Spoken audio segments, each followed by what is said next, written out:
కూడి వచ్చిన అందరికీ మరొకసారి పేరు పేరున వందనాలండి. రండి, ప్రశస్తమైనటువంటి సమయంలోకి వచ్చి ఉన్నాము. ఈరోజు మనకి ఈ వాక్య సందేశాన్ని అన్నా జోన్ సిస్టర్ గారు చెన్నై నుంచి అందజేస్తారు. సమయాన్ని సిస్టర్ గారికి ఇద్దాము. అన్నా జోన్ గారు వందనాలండి. 6:10 వరకు వందనాలు. సమయం ఉంటుంది. వాక్య సందేశాన్ని అందజేయవలసిందిగా ప్రేమపూర్వక ఆహ్వానము. దేవుని పరిశుద్ధ నామమునకు మహిమ కలుగును గాక. యేసు వైపు చూస్తున్న కార్యక్రమంలో ఉన్న మీకు అందరికీ నా వందనాలు.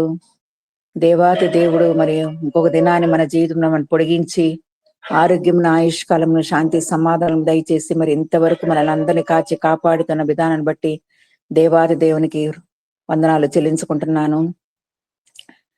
మరి ఈరోజు దేవుని యొక్క వాక్య భాగము నిర్గమాకాండము 17వ అధ్యాయము 15వ వచనము. నిర్గమాకాండము 17వ అధ్యాయము 15వ వచనము. తరువాత మోషే ఒక బలిపీఠమును కట్టి దానికి యెహోవా నిస్సి అని పేరు పెట్టి తరువాత మోషే ఒక బలిపీఠమును కట్టి దానికి యెహోవా నిస్సి అని పేరు పెట్టి. ఈరోజు వాక్య భాగము యెహోవా నిస్సి. యెహోవా నిస్సి అంటే యెహోవా ధ్వజము. ధ్వజము ఎందుకు అక్కడ ఆ పేరు పెట్టవలసి వచ్చినది? ఎవరు ఆ పేరు పెట్టారు? ఎందుకు పెట్టారు? దేని వల్ల పెట్టారు అని ఈరోజు మనము ధ్యానించబోతున్నామనండి. యెహోవా నిస్సి, యెహోవా ధ్వజము. అవును, ప్రతి మానవులకి ఒక ధ్వజం అనేది ఉండాలా. ఆ ధ్వజము క్రింద ఉంటేనే మనకి సురక్షితమైన జీవితాలు. సంతోషంగా యేసు వైపు చూచుచు అనే కార్యక్రమంలో మనకందరికీ ఒక ధ్వజము, ఒక బలిపీఠము దేవుడు మనకి దయచేశాడు. కాబట్టి ఆ బలిపీఠం యొద్ద మనం ఆ బలిపీఠము కట్టాలా? ఎందుకు కట్టాలా? ఏమి పేరు పెట్టాలా? మరి మోషే ఆ సమయంలో ఎందుకు ఆ యెహోవా నిస్సి అని పేరు పెట్టాడు అని మనం చూసినట్లయితే, మరి అక్కడ 8వ వచనంలో, ఈ నిర్గమాకాండము 17:8వ వచనములో అమాలేకులకును అక్కడ ఇశ్రాయేలుకును యుద్ధము జరుగుతుంది అనమాట. ఆ యుద్ధము జరిగే సమయంలో మరి అక్కడ అప్పుడు మోషేకి 80 సంవత్సరములు వృద్ధాప్యములో ఉంటాడు ఆయన. ఆ వృద్ధాప్యములో మరి అక్కడ యుద్ధము జరిగినప్పుడు అక్కడ చూస్తున్నప్పుడు 8వ వచనం నుంచి మన 17వ వచనం వరకు చూచినప్పుడు ఆ వాక్య భాగంలో మరి ఎంతగానో వాళ్ళు ఆ రోజుల్లో మరి అబ్రహాము గాని, మోషే గాని, దానియేలు గాని ప్రతి ఒక్కళ్ళు అదృశ్యుడైన దేవుని చూచి ఎంత విశ్వాసంతో వాళ్ళ ముందుకు కొనసాగారో చూస్తుంటే చాలా చాలా ఆశ్చర్యంగా ఉంటది. మరి అబ్రహామును దేవుని పిలిచినప్పుడు నువ్వు లేచి అన్నప్పుడు వెంటనే లేచాడు. ఎక్కడికి పోవాలా ఏంటి అని ఏమి ప్రశ్న కూడా అడగకుండా ఎక్కడ పోతున్నావా అంటే నాకు దేవుడు చెప్పాడు. అదే మోషేని నువ్వు ఏం చేస్తున్నావా అంటే నాకు దేవుడు చెప్పాడు. దానియేలు ఎందుకయ్యా ఇంత స్థిరంగా నువ్వు విశ్వాసాన్ని కాపాడుకుంటున్నావంటే నాకు దేవుడు చెప్పాడు. దేవుడు దేవుడు దేవుడు నడిపిస్తాడు, దేవుడు చేస్తాడు, దేవుడు చూపిస్తాడు అని దేవుని మీద, అదృశ్య దేవుని మీద సంపూర్ణంగా వాళ్ళు ఆనుకున్నారు కాబట్టే గొప్ప కార్యాలు వాళ్ళు చేయగలిగారు. అలాగే ఇక్కడ మనం చూసినట్లయితే మరి మోషే గారికి 80 సంవత్సరములు, ఆయనకు ఒక సైన్యం లేదు, రథాలు లేవు, ఏమి లేదు. ఏమి లేకపోయినా కూడా అక్కడ యుద్ధము జరిగినప్పుడు అక్కడ మోషే చేతిలో ఏముంటదంటే 9వ వచనం కింద భాగంలో, నేను దేవుని కర్రను చేత పట్టుకొని ఆ కొండ శిఖరము మీద నిలిచేదను. యుద్ధం వస్తుందని తెలుసు. కానీ మోషే ఇశ్రాయేలు నడిపిస్తున్న ఆయన ఒక అధికారిగా ఉండి ఆ యుద్ధ సమయంలో యెహోషువతో చెప్తాడు, నువ్వు 9వ వచనంలో మోషే యెహోషువతో మన కొరకు మనుషులను ఏర్పరిచి వారిని తీసుకుని బయలు వెళ్ళి అమాలేకులతో యుద్ధము చేయము అని యెహోషువతో చెప్తాడు. మరి ఆ యెహోషువ కూడా మరి ఆ సైన్యంలో అక్కడ తీసుకుని వెళ్తున్నప్పుడు అయ్యో ఏంది, ఎట్లా వెళ్ళాలా, యుద్ధం వస్తుందే, మరి అమాలేకులకు గొప్ప సైన్యం ఉందే, వాళ్ళంతా చాలా బలగము గలవారే, మరి మన దగ్గర ఏమి లేదే, గుర్రాలు లేవు, ఏ సామాగ్రి కూడా మనకు లేదే అని ఒక్క ప్రశ్న కూడా యెహోషువ కూడా అక్కడ అడిగినట్లు మనము చూస్తున్నాం. కాబట్టి ఇక్కడ మనం ఏం చూస్తున్నామంటే మోషే సంపూర్ణంగా అదృశ్యుడైన దేవుని మాటకు లోబడ్డాడు. దేవుని చిత్తమును గుర్తెరిగాడు. అదే ప్రకారముగా యెహోషువ కూడా మోషే చెప్పిన మాట విని ఆ యుద్ధానికి ఆయన బయలుదేరాడు. మనుషులను ఏర్పరచుకున్నాడని చెప్పాడు గాని, నువ్వు గుర్రాలు అక్కడ ఉంటాయి, రథాలు అక్కడ ఉంటాయి, సైన్యం అక్కడ ఉంటది, మనకేం పర్వాలేదులే అని ఒక్క మాట కూడా అక్కడ యెహోషువతో చెప్పినట్టు లేదు అక్కడ. కాబట్టి అమాలేకులతో నువ్వు యుద్ధము చేయము అని చెప్పి మోషే ఏమంటారంటే, రేపు నేను దేవుని కర్రను చేత పట్టుకొని ఆ కొండ శిఖరము మీద నిలిచేదను. నేను రాను యుద్ధానికి, నేను మాత్రం కొండ శిఖరం మీద నేను నిలిచిపోతాను. నా చేతిలో ఏముందంటే ఒక దేవుని చేతి కర్ర మాత్రమే ఉంది. కాబట్టి ఇక్కడ మనము చూసినట్లయితే ఏమి లేదు వాళ్ళ దగ్గర, యుద్ధ పరికారాలు ఏమి లేవు, సైన్యం లేదు, ఏమి లేదు. యెహోషువ ఏమో మోషే చెప్పినట్లు ఆయన బయలుదేరుతాడు. ఇక్కడ మోషే గారు మాత్రము కొండ శిఖరము మీద నిలిచేదను, నా చేతిలో ఒక దేవుని కర్ర మాత్రమే ఉంటది అని అక్కడ చెప్పినట్లు మనము చూస్తున్నాము.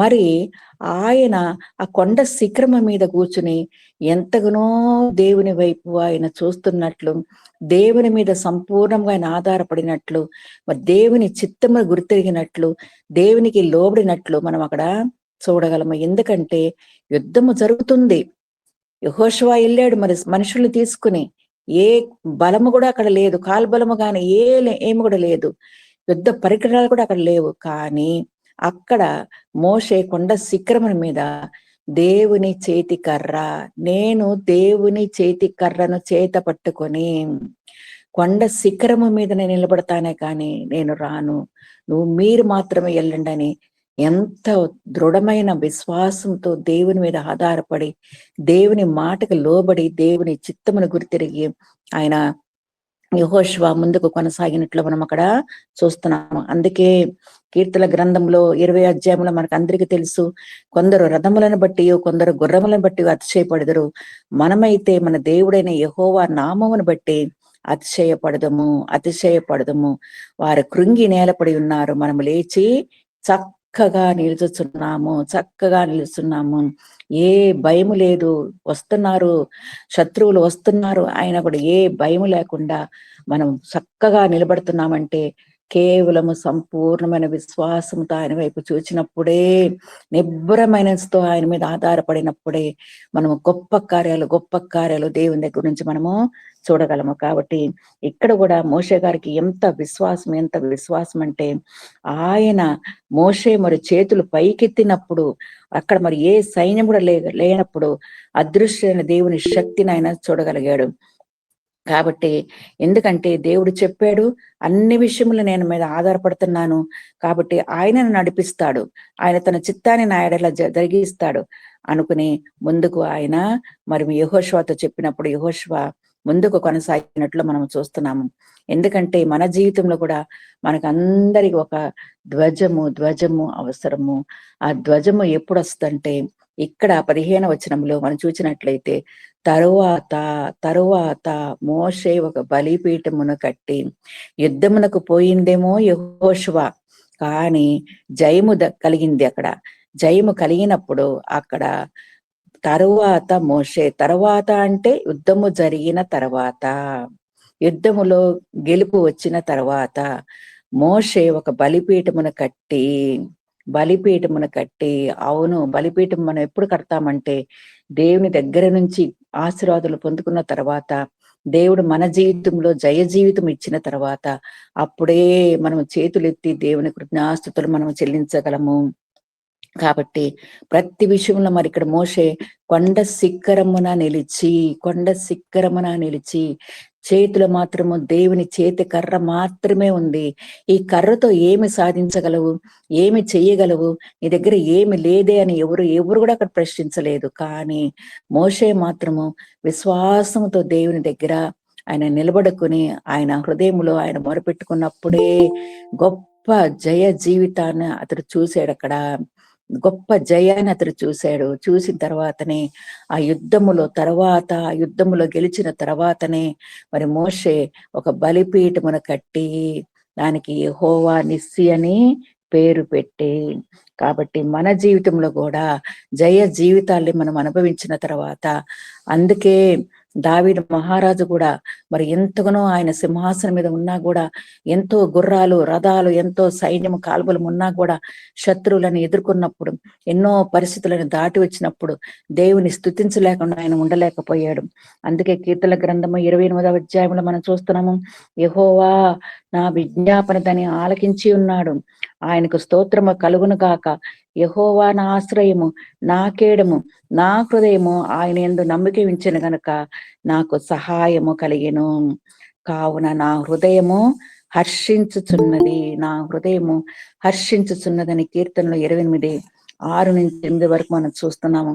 యెహోవా నా విజ్ఞాపన ధ్వని ఆలకించి ఉన్నాడు. ఆయన తప్పకుండా ఆలకిస్తాడు. అదృశ్యమైన దేవుని మనం ఈ రోజు వరకు మనం ఆరాధిస్తున్నాము.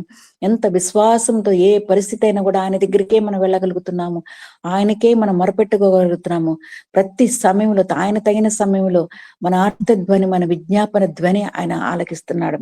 అందుకే యెహోవా నా ఆశ్రయము, నా కేడము, నా హృదయము ఆయన యందు నమ్మిక ఉంచెను, నాకు సహాయము కలిగెను, నా హృదయము హర్షించుచున్నది. ఇక్కడ మరి ఆ యుద్ధంలో మరి అమాలేకులతో యుద్ధములో అక్కడ గెలిచినప్పుడు మరి మోషే హృదయము ఎంతో హర్షించి అక్కడ ఆ ధ్వజమునకు, ఆ బలిపీఠమునకు అక్కడ యెహోవా నిస్సి అన అక్కడ పేరు పెడుతున్నాడు. కాబట్టి మన జీవితంలో కూడా ఎన్నో అద్భుతాలు ఆశ్చర్యకార్యాలు మనం దేవుని దగ్గర నుంచి పొందుకున్నాము. ఎంత ఆశ్చర్యకరంగా దేవుడు అనుదిన జీవితంలో మనకు చాలినంత దేవుడుగా ఉంటున్నాడు. ఎంత ఆశ్చర్యకరంగా మనల్ని లోకయాత్రలో తన దక్షిణ హస్తంతో, తన బాహుబలంతో మనల్ని నడిపిస్తున్నాడు. అందుకే మనం ఎల్లప్పుడూ దేవునికి జ్ఞాసులు చెల్లిస్తూ ఇంకా ఎక్కువగా ఆయన నామాన్ని కనపరిచే భాగ్యాన్ని కూడా దేవుడు మనకి దయచేస్తున్నాడు. అందుకే మనకి లోకాసు వార్తలు కూడా మనకు తెలుసు, ఒక్క మనిషి మారు మనసు పొందినప్పుడు దేవుని పరలోక రాజ్యం ఎలాగుంటుందంటే, పరలోకమందు ఎక్కువ సంతోషము ఎప్పుడు ఒక పాపి రక్షణ పొందుకున్నప్పుడు, ఒక పాపి మారు మనసు పొంది దేవుని తెలుసుకున్నప్పుడు, అప్పుడే పరలోకములో కూడా ఎక్కువ సంతోషం అంట. కాబట్టి అన్ని పరిస్థితుల్లో మనము దేవుని సంతోషపరచాలంటే ఆయన నామాన్ని గణపరచాలా, ఇంకా ఎక్కువగా ఆయన దృష్టికి మనము అంగీకారముగా మనం జీవించాలా. అందుకే ఒక ధ్వజము కింద మనం ఎల్లప్పుడూ సురక్షితంగా ఉండాలంటేనే, మహోన్నతిని చాటున నివసించువాడే సర్వశక్తిని నీడను విశ్రమించువాడు అని మనకు తెలుసు. కాబట్టి ఆయన నీడ, ఆయన ధ్వజము కింద మనం ఉన్నప్పుడే మన జీవిత కాలమంతా మనం సంతోషం సమాధానంతో ఆ దేవుని స్థుతిస్తూ ఆయన నామాన్ని గణపరిచే భాగ్యాన్ని దేవుడు మనకి దయచేస్తాడు. తప్పిపోయిన కుమారుని విషయంలో మనకు అందరికీ తెలుసు, పందుల పొట్టులో అక్కడ ప్రారంభమైంది ఆయన జీవితము. ఎప్పుడైతే సమస్తాన్ని విడిచిపెట్టి తండ్రి దగ్గరికి వచ్చాడో అప్పుడే గొప్ప గొప్ప భాగ్యాన్ని ఆయన పొందుకోగలిగాడు. కాబట్టి మనము కూడా ఆ దరికి చేరేంత వరకు, ఆ ప్రభువుని చేరేంత వరకు, అప్పుడే ఆయన పాదాల దగ్గరికి వచ్చినప్పుడే మనకి సంతోషము సమాధానము. కాబట్టి మన తండ్రి ఎవరంటే ఆయన మనల్ని పచ్చికల చోట్ల శాంతికరమైన జలముల దమ్మన నడిపించే గొప్ప దేవుడు మనకు ఉన్నాడు. కాబట్టి ఆయన వాగ్దానం మీద మనం ఆధారపడుతున్నాము. ఆయన సత్యాన్ని మనం తెలుసుకొని ఇంకా ఎక్కువగా ప్రతి దినము ఆయన స్తుతించి ఆయన గణపరిచి మనం అందరం ఇలాగ ఏక మనసుతో ఏక ఆత్మతో మరి ప్రతి దినము లేచి ఆయన నామాన్ని స్తుతించే భాగ్యం కూడా దేవుడు మనకందరికీ ఆయన దయచేశాడండి. కాబట్టి ఇక్కడ కూడా దేవాది దేవుడు మరి ఎంతో మంది భక్తులతో ఆయన మాట్లాడుతున్నప్పుడు వాళ్ళు కూడా ఏమి ప్రశ్నలు వేయలేదు.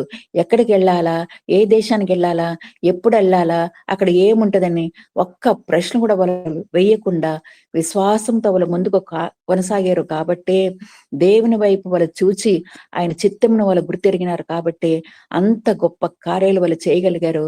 వారి పేర్లు కూడా జీవగ్రంథంలో రాయబడి ఉంది. ధ్వని ద్వారా మనము కూడా అనేక పాఠములు మనం నేర్చుకొని దేవుని నామాన్ని స్తుతించి మన విశ్వాసాన్ని కూడా మన అభివృద్ధి పరచుకునే భాగ్యాన్ని కూడా దేవుడు మనకి దయచేస్తున్నాడు. మరి ఇక్కడ నిర్గమాకాండంలో కూడా 3వ అధ్యాయంలో కూడా మండుచున్న పొద దగ్గర మరి మోషే 2 సార్లు మోషే అని పిలిచినప్పుడు అక్కడ మరి మోషే ఇచ్చిన సమాధానము, చిత్తము ప్రభువా.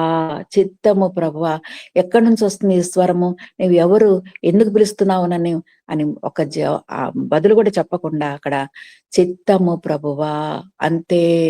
ప్రతి విషయములో దీన మనస్సు కలిగి దేవుని వైపు చూస్తూ ఆయన స్వరమును విని ఆయనకి లోబడి ఆయన చిత్తమును గుర్తెరిగినట్లయితేనే దేవుని యొక్క స్వరాన్ని మనం వినగలము.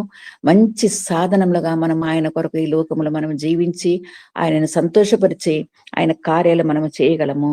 అందుకే ఇక్కడ మనం చూసినట్లయితే కీర్తన గ్రంథము 28వ అధ్యాయంలో కూడా మనం తెలుసు, ఇప్పుడే చదువుకున్నాం మనం, అది నా హృదయము హర్షించుచున్నది, యెహోవా నా ఆశ్రయము, నా కేడము.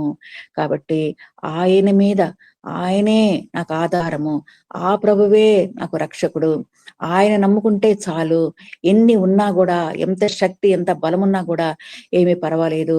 మరి ఈ మోషే 80 సంవత్సరములప్పుడు మరి ఆ గొప్ప కార్యాన్ని ఏమి లేదు తన దగ్గర.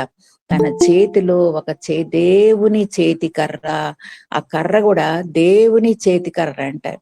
మరి ఆ కర్రతో మరి ఎలాగ మరి ఆ శత్రువులు వచ్చినప్పుడు కూడా అంత నిబ్బరమైన మనసుతో ఆయన దేవుని వైపు చూచి, అది కూడా కాకుండా సైన్యానికి వెళ్ళడం గాని ముందుకెళ్ళడం గాని అది పని చేయకుండా కొండ శిఖరము మీద ఆయన నిలిచెను.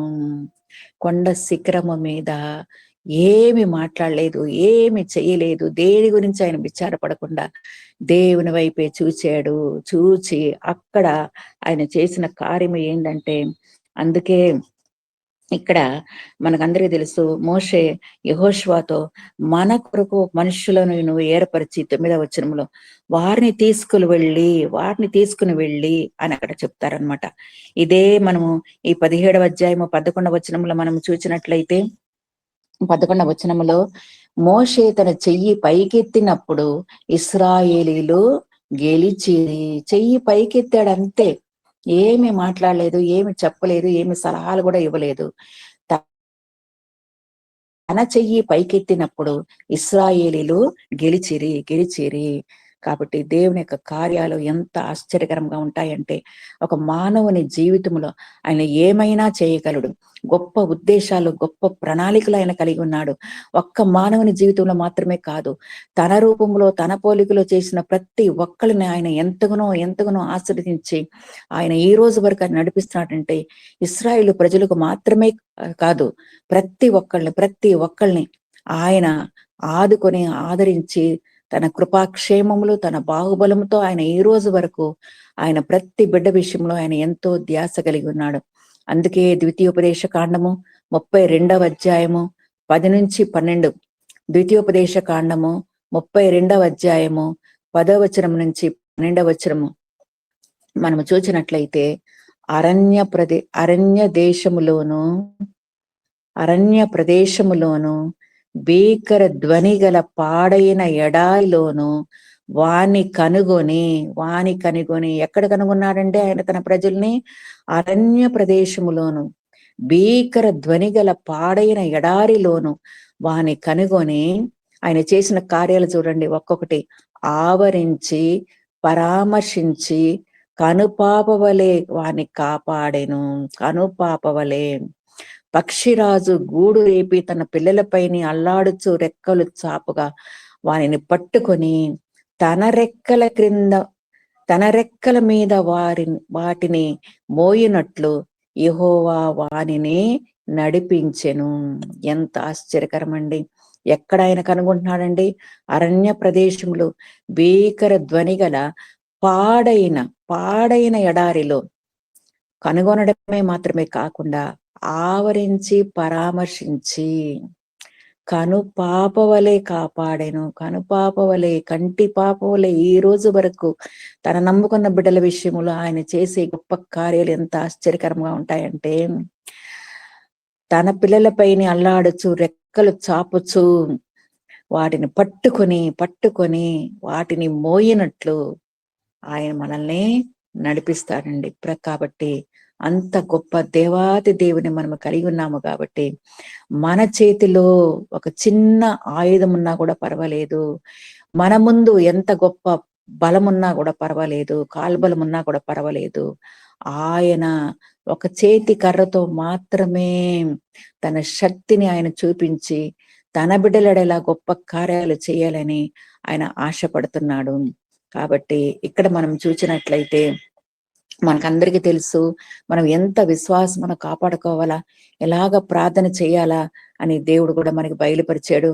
మరి మత్తయి సువార్తలో మనకి తెలుసు 6వ అధ్యాయంలో మనకి అందరికి తెలిసి ఈ మాట, మీరు ప్రార్థన చేయునప్పుడు గది లోపలికి వెళ్ళి తలుపు వేసి రహస్యమందు చూచున్న మీ తండ్రికి ప్రార్థన చేయుడని మనము మత్తయి సువార్తలో మనము చూస్తున్నాము. ఇదే దానియేలు గ్రంథము 6వ అధ్యాయంకి వచ్చినప్పుడు మరి దానియేలు గారు ఏం చేశాడు, ఒక శాసనము నియమింపబడినది, సంతకము పెట్టబడినది, గొప్ప అపాయము రాబోతున్నది అని తెలిసి కూడా దానియేలు తన ఇంటి పై గది కిటికీలు యెరూషలేము తట్టు తెరవబడి ఉండగా తెరిచినప్పుడు యెరూషలేము కిటికీలేమో అక్కడ తెరిచి ఉన్నాయి.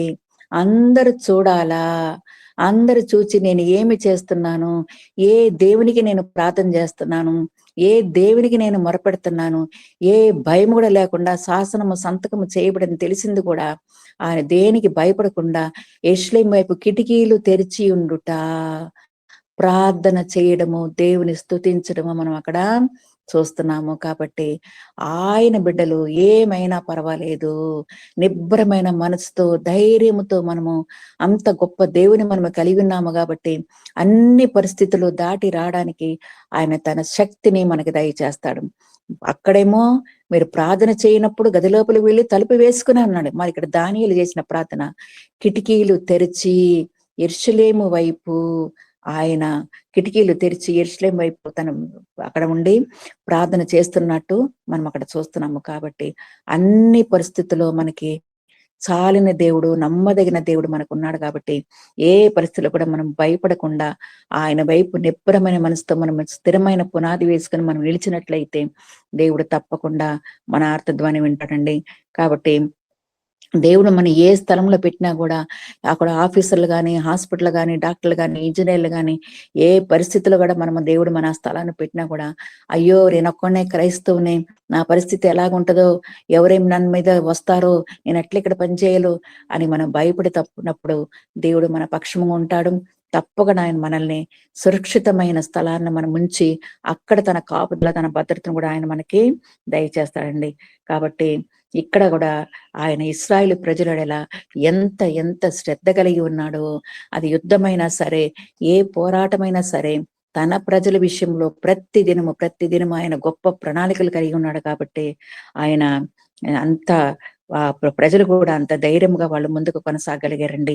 అందుకే నిర్గమకాండము 19వ అధ్యాయము 4వ వచనంలో మనం చూసినట్లయితే, నిర్గమకాండము 19వ అధ్యాయము 4వ వచనంలో, నేను ఇశ్రాయేలుకు ఏమి చేసితునో మిమ్మును గద్ద రెక్కల మీద మోపి నా యొద్దకు మిమ్మును ఎట్లు చేర్చుకుంటునో మీరు చూచితిరి.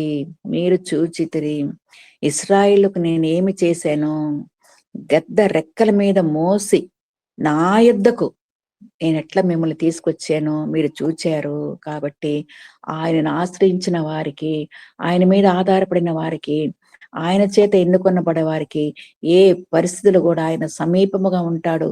తప్పకుండా ఆర్తధ్వని విని ఆయనే మనకు ఆశ్రయముగా, మనకు ఒక కేడముగా ఆయన మనల్ని ఈ లోకంలో మనల్ని స్థిరపరుస్తాడండి. కాబట్టి ఎట్టి పరిస్థితులైనా పర్వాలేదు, మనం ఎవరిని కూడా మనము కంపేర్ చేసుకోకూడదు. అయ్యో వాళ్ళు బాగున్నారే, వీళ్ళు బాగున్నారే, వాళ్ళకి ఏం కష్టాలు రాలేదే, దేవుడు నమ్ముకున్న బిడ్డలకు మాత్రమే కష్టాలు వస్తున్నాయని మనం ఎప్పుడు కూడా దేని గురించి కూడా మనం చింతపడకూడదండి. కాబట్టి ఎల్లప్పుడు ప్రతి విషయంలో దేవాది దేవుడైన ఆయన మీద సంపూర్ణంగా మనం ఆధారపడినప్పుడే గొప్ప కార్యాలు కూడా మనము అక్కడ చూడగలమండి. మరి ఇక్కడ మనము ఇదే నిర్గమకాండము 17వ అధ్యాయము ఇక్కడ మనం చూసినట్లయితే, ఇక్కడ 12వ వచనంలో, మోషే చేతులు బరువెక్కగా వారు ఒక రాయి తీసుకొని వచ్చి అతడు దాని మీద కూర్చున్నటకై దానిని వేసిరి.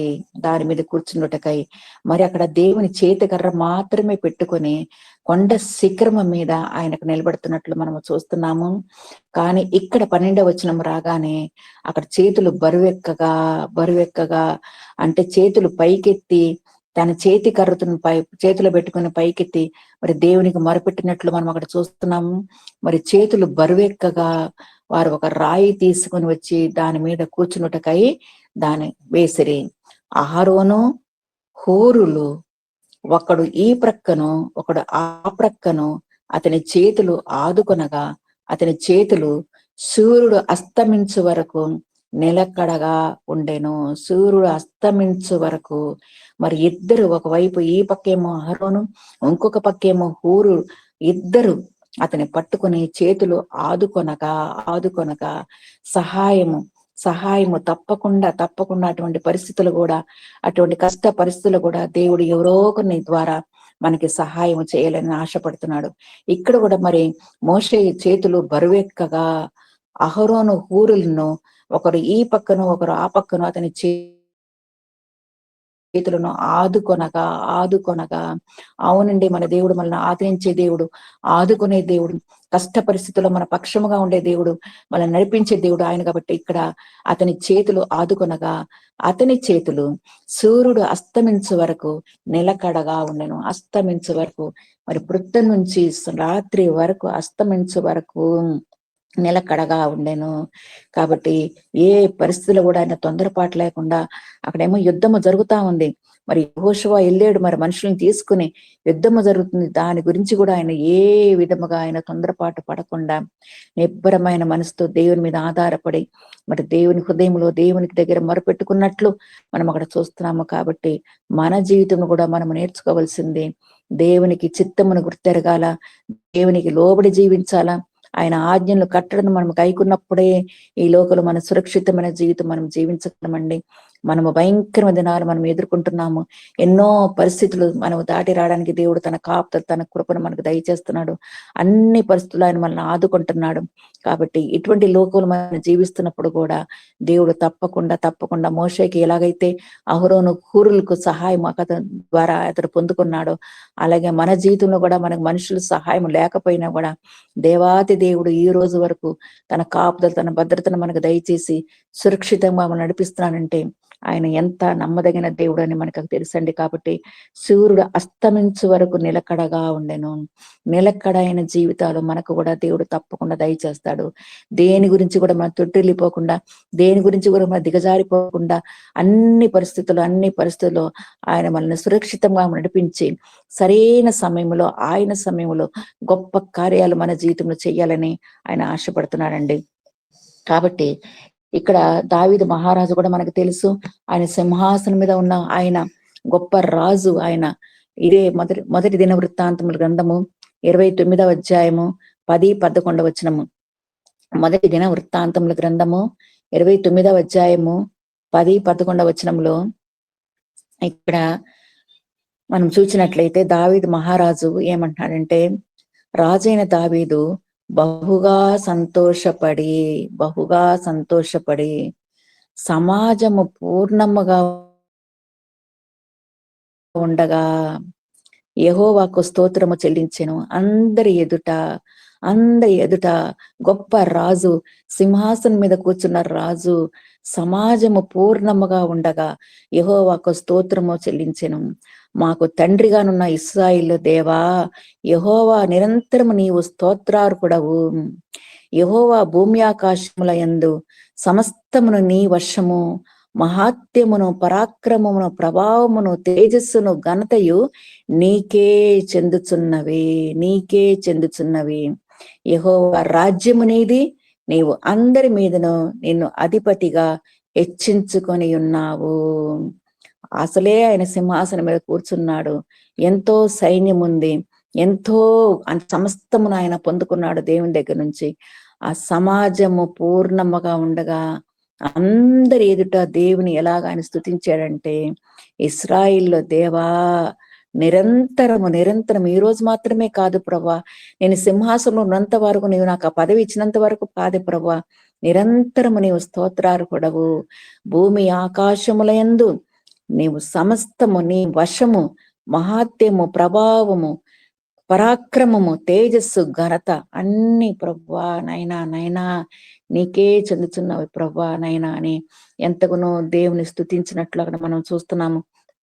కాబట్టి మనము కూడా రాజులకు రాజు, ప్రభువులకు ప్రభువైన ఆయనను మనం ఎల్లప్పుడూ గణపరిచి అందరి ఎదుట మనం ఈ లోకములు దేవుడు మనల్ని ఎందుకు ఇలాగ స్థిరపరిచాడంటే అందరికీ సాక్షులుగా జీవించడానికి, ఆయన నామాన్ని గణపరచడానికి, ఇంకా ఎక్కువగా ఆయన నామముని హెచ్చించడానికి, ఆయన ధ్వజము కింద వచ్చినప్పుడే గొప్ప జయ జీవితాన్ని మనం పొందుకుంటాము. గొప్ప బలిపీఠం కూడా మనం కట్టి ఆయన నామాన్ని మనం స్తుతించగలము. కాబట్టి యెహోవా నిస్సి అని మోషే ఎందుకు అక్కడ బలిపీఠానికి ఆ పేరు పెట్టాడంటే తరువాత యుద్ధములో గెలిచిన తర్వాత అంత భయంకరమైన పరిస్థితుల్లో కూడా ఆయన ఏ జోక్యం కూడా తీసుకోకుండా దేవుని మీద ఆధారపడి మరి ఎంతో దూరముగా కొండ శిఖరమున నిలిచి అక్కడ మరి దేవునికి మొరపెడుతున్నట్టు.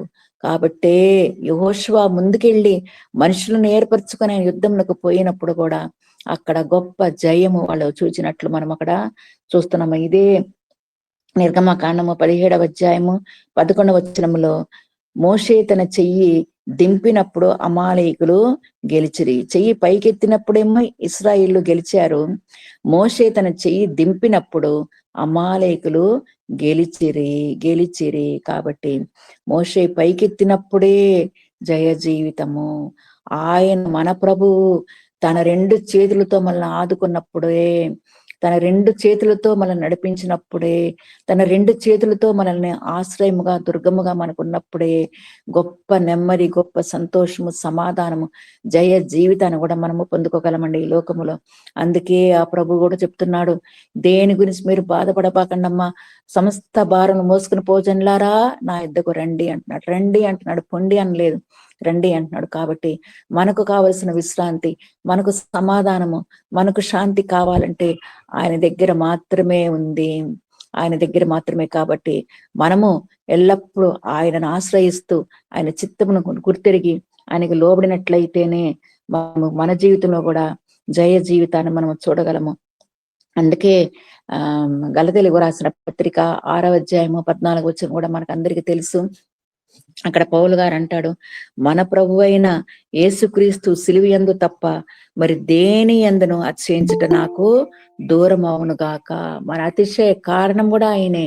ఎందుకంటే ప్రతి విషయములో ఆయన మనల్ని చూస్తున్న దేవుడు, మనకి జయ జీవితాన్ని ఇచ్చే దేవుడు, తన పక్షముగా ఆయన గొప్ప కార్యాలు తన బిడ్డలు ఆయన చేయగలిగిన దేవుడు ఆయన ఒక్కడే.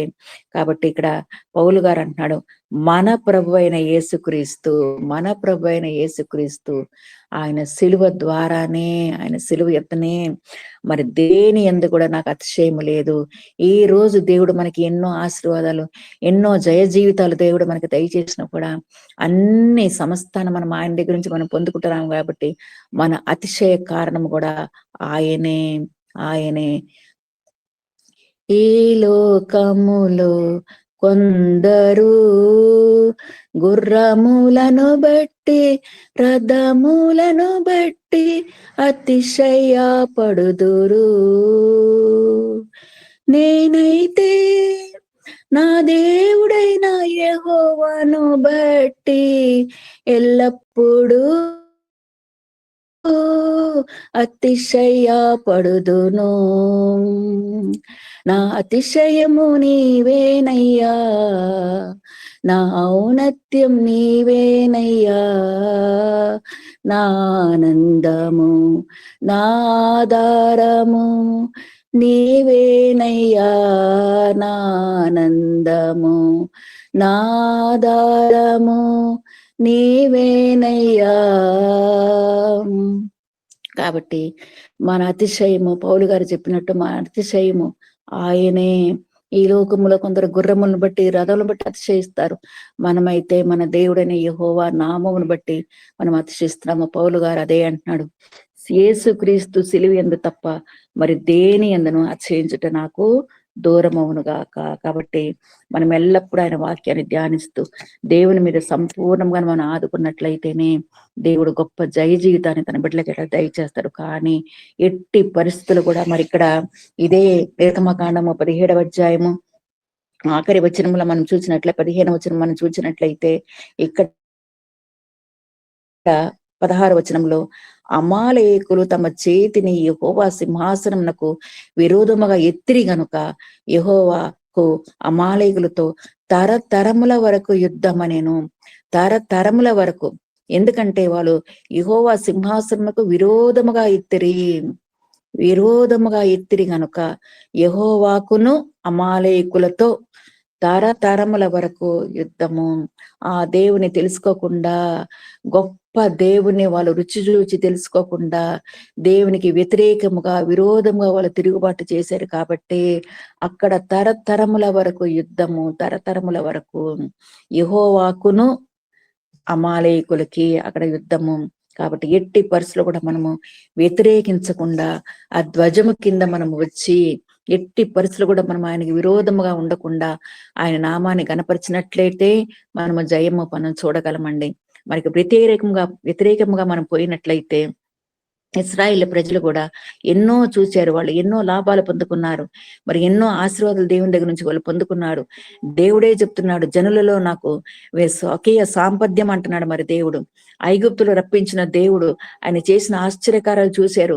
ఆయన 10 తెగుళ్ళ నుంచి ఎలాగ ఆయన దూరపరిచాడు అన్ని వాళ్ళకి తెలుసు. అయినా కూడా వాళ్ళు ఆ నిర్గమకాండము 32వ అధ్యాయము 4వ వచనములో పొగరుతో రూపమును ఏర్పరిచి దానికి పోత పోసిన దూడగా చేసెను.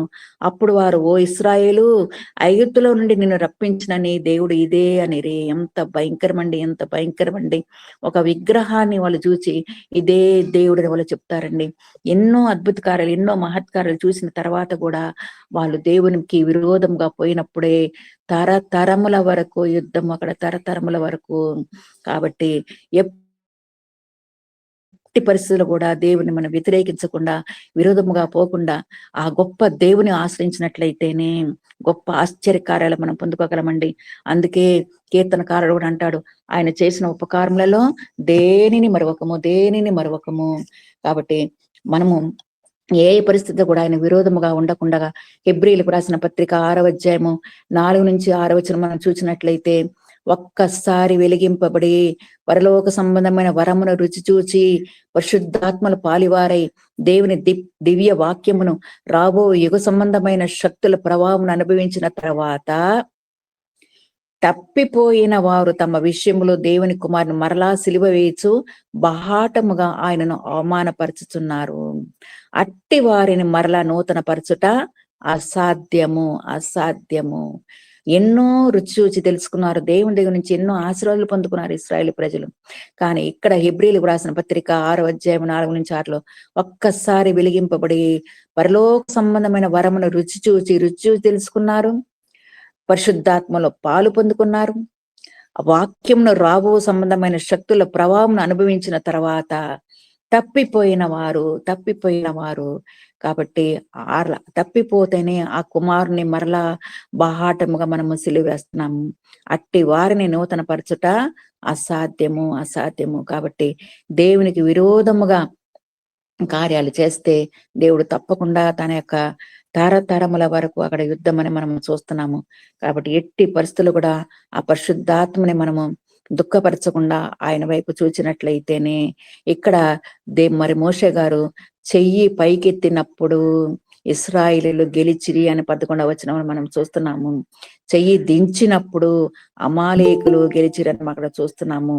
ఇదే 13వ వచనంలో చూచినట్లయితే యెహోషువ కత్తి వాడి చేత అమాలేకు రాజును అతని జనులను గెలిచెను. యెహోషువ గెలిచాడు యుద్ధాన్ని. దేని చేత? కత్తి వాడి చేత అక్కడ యెహోషువ ఆ యుద్ధాన్ని గెలిచాడు. కానీ ఇక్కడ 15వ వచనంలో తరువాత మోషే ఒక బలిపీఠమును కట్టి దానికి యెహోవా నిస్సి అని పేరు పెట్టెను. మోషే ఒక బలిపీఠమును కట్టి, దేవుడు కూడా మరి ఇక్కడ ఇంటర్ఫియర్ అవుతున్నాడు. మరి ఇక్కడ 8వ వచనము నుంచి ఇక్కడ 14వ వచనముల వరకు దేవుడు మరి అక్కడ ఇంటర్ఫియర్ కాకుండా ఇక్కడ మాత్రమే ఇక్కడ మనం చూడగలుగుతున్నాము. 14వ వచనంలో, అప్పుడు యెహోవా మోషేతో ఇట్లా నేను అమాలేకుల పేరు ఆకాశం క్రింద ఉండకుండా బొత్తిగా తుడిచివేయుదును గనక జ్ఞాపకార్థ గ్రంథంలో దీనిని వ్రాసి యెహోషువకు వినిపించుము. ఇక్కడ మాట్లాడుతున్నాడు దేవాతి దేవుడు మోషేతో ఇట్లా ఆకాశము క్రింద ఇంకెన్నటి కూడా అమాలేకుల పేరు ఉండకుండా నేను తుడిచివేస్తానని జ్ఞాపకార్థ గ్రంథంలో వ్రాసి యెహోషువకు వినిపించుము. ఎందుకంటే యెహోషువ యుద్ధానికి వెళ్ళాడు, యెహోషువ యుద్ధము గెలిచాడు. అందుకే మోషే ఒక బలిపీఠమును కట్టి దానికి యెహోవా నిస్సి అని పేరు పెట్టెను. యెహోవా నిస్సి, యెహోవా ధ్వజము. కాబట్టి ఎల్లప్పుడు మనము దేవుడు చేసిన కార్యాలు మనం తలచుకొని ఇంకా ఎక్కువగా ఆయన నామాన్ని కనపరుస్తూ దేవుని స్తుతిస్తూ, దేవా నా జీవితంలో ఇంతవరకు ప్రభా ఎన్నో జయాలు నేను పొందుకున్నాను ప్రభా, నీకు నేను ఒక బలిపీఠం కడుతున్నానని యెహోవా నిస్సి, యెహోవా నిస్సి, యెహోవా ధ్వజము. ఆ ధ్వజము క్రింద మనం ఉన్నప్పుడే, ఆయనను ఆశ్రయించినప్పుడే, ఆయన చిత్తాన్ని మనం గుర్తిరిగినప్పుడు, ఆయనకు లోబడి జీవించినప్పుడే గొప్ప జయ జీవితాన్ని మనం చూడగలమండి. మన చేతిలో ఏమి లేకపోయినా కూడా ఆ దేవాతి దేవుడు మన పక్షం ఉండి సమస్త విషయంలో ఇంతవరకు నడిపించిన దేవుడు ఇంకా రాబోయే రోజుల్లో కూడా తన కాపుదల, తన భద్రత, తన సంరక్షణ దయచేసి గొప్ప ఆశీర్వాదాలు తన బిడ్డలకు దయచేయాలని ఆశపడుతున్నాడు. అటువంటి గొప్ప కృప యెహోవా నిస్సి అనే దేవుడు బలిపీఠమునకు మోషే అక్కడ పేరు పెట్టినప్పుడు మనము కూడా మన జీవితంలో గొప్ప గొప్ప జయ జీవితాన్ని మనం పొందుకొని ఇంకా ఎక్కువగా బలిపీఠాలని కడుతూ ఆయన నామాన్ని స్తుతించే భాగ్యాన్ని పరిశుద్ధాత్మ దేవుడు మనకందరికి దయచేసి దీవించి బలపరచును గాక. కాబట్టి ఆయనే నా ధ్వజము, యెహోవా నిస్సి అని అక్కడ మనం చూస్తున్నామండి. కాబట్టి గొప్ప జయము అమాలేకులతో అక్కడ యుద్ధము చేసి జయ జీవితాన్ని పొందుకున్న తర్వాతనే ఒక బలిపీఠము యెహోవా నిస్సి అని అక్కడ పేరు పెట్టడం మనం చూస్తున్నాం. అటువంటి గొప్ప దేవుడిని మనం ఈ రోజు వరకు మనం ఆరాధిస్తున్నాం. కాబట్టి ఆయన తన నమ్ముకుని బిడ్డలు విడిచిపెట్టే దేవుడు కాదు. కాబట్టి ఎల్లప్పుడూ ఆయన స్తుతిస్తూ సంపూర్ణంగా ఆయన మీద ఆధారపడి ఆయన చిత్తమును గుర్తిరిగినట్లయితే గొప్ప జయ జీవితాన్ని కూడా మన జీవితంలో మనం చూడగలమండి. అటువంటి గొప్ప కృప, ఆయన ప్రేమ, ఆయన సమాధానము దేవుడు మనకందరికి దయచేసి దీవించి ఆశీర్వదించును గాక. ఆమేన్, ఆమేన్, ఆమేన్. ఆమేన్, ఆమేన్. యెహోవా నిస్సి, యెహోవా ధ్వజం. మనకు ఒక ధ్వజం ఉన్నది, దాని పేరు యెహోవా నిస్సి. ఇశ్రాయేలు ప్రజలకు మోషే స్థాపించిన ధ్వజం. ఆ ధ్వజము కింద విజయమున్నది, జయమున్నది. జయించిన ఇశ్రాయేలు పిల్లలు దేవుని స్తుతించారు.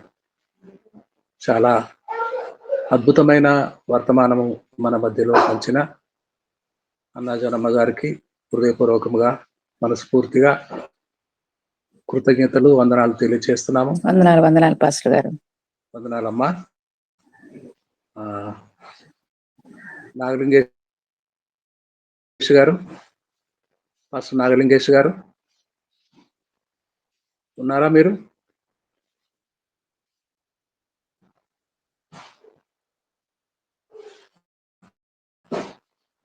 పాస్టర్ నాగలింగేష్ గారు.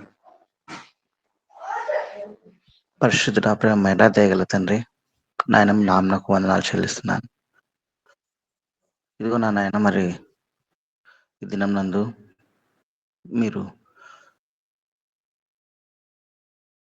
అమ్మగారి ద్వారా మీరు మాతో మాట్లాడిన విధాన్ని బట్టి వందనాలు నాయన. మరి యెహోవా నిస్సి నాయన, మరి మీ ధ్వజాన్ని మా అందరి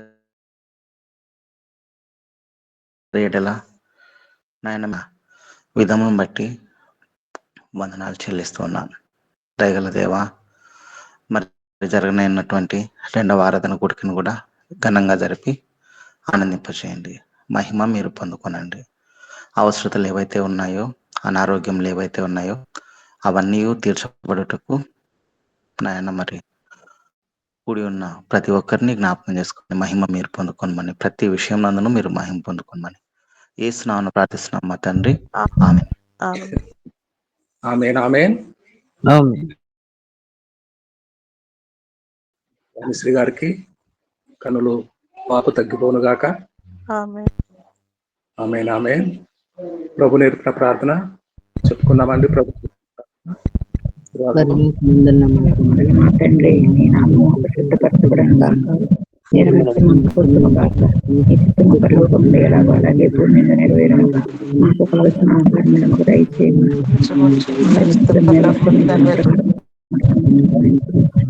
శోధనకి రాజ్యము బలాన్ని తండ్రి మరణస్థలం మేము క్షమించిన ప్రకారం మరణములను క్షమించమా, మమ్మల్ని శోధనలో కీడు నుండి తప్పించు.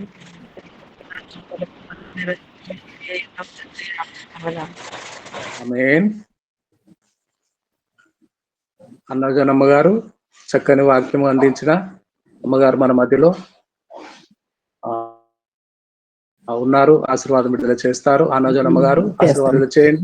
మన తండ్రి అయిన దేవుని నుండి, మన ప్రభు అయిన యేసుక్రీస్తు నుండి త్రియేక దేవుని సన్నిధి అనుక్షణము ప్రతి బిడ్డకి, ప్రతి కుటుంబానికి దేవుడు దయచేసి దీవించి ఆశ్రయించును గాక. ఆమేన్, ఆమేన్, ఆమేన్. అందరికీ ప్రైజ్ సభలోనికి వెళ్ళాము.